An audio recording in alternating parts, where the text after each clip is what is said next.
English లాంగ్వేజ్తో పాటు హిందీ నేర్చుకుంటున్నటువంటి ప్రతి ఒక్కరికి నా బెస్ట్ విషెస్. ఈ వీడియోలో ఎ బిట్ ఆఫ్ హిందీ నేర్చుకునే ప్రయత్నం చేద్దాం. ఓకే, హిందీ లాంగ్వేజ్లో ఆప్కా, ఆప్కి, ఆప్కే ఈ 3 పొసెసివ్ ప్రొనౌన్స్ యొక్క డిఫరెన్స్ ఏంటో ఈ వీడియోలో చూద్దాం. Hi everybody, I'm back with another interesting video. హిందీలో మీరు అంటే ఆప్ అని, ఈ ఆప్ అనే ప్రొనౌన్కి ఆప్కా, ఆప్కి, ఆప్కే ఈ 3 పొసెసివ్ ప్రొనౌన్స్ ఉంటాయి. వీటిని ఏ ఏ సందర్భాల్లో యూజ్ చేయాలో ఈ వీడియోలో చూద్దాం. ఈ వీడియోని చివరి వరకు స్కిప్ చేయకుండా చూడండి. ఓకే, పుల్లింగ ఏకవచనం మరియు న్యూట్రల్ జెండర్ అయినప్పుడు ఆప్కా వస్తుంది.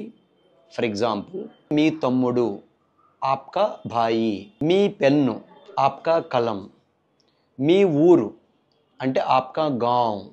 అదేవిధంగా ఫెమినైన్ సింగులర్ లేదా ప్లూరల్ అంటే స్త్రీలింగ ఏకవచనం మరియు బహువచనంకి ఆప్కి వస్తుంది.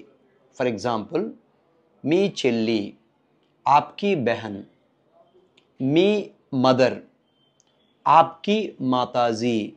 చివరిగా పుల్లింగ బహువచనమైనప్పుడు ఆప్కే వస్తుంది. ఫర్ ఎగ్జాంపుల్, మీ నాన్నగారు ఆప్కే పితాజీ, మీ స్నేహితులు ఆప్కే దోస్త్, మీ చుట్టాలు ఆప్కే Rishtedar.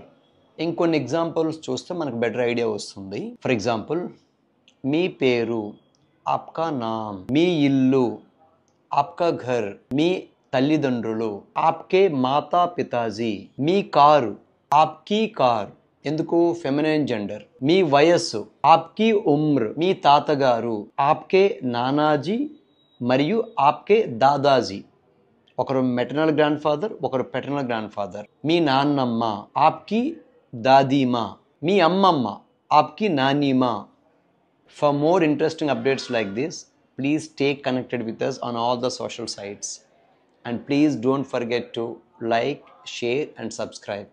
Thank you so much for watching, and I'm looking forward to making another interesting video. Thank you.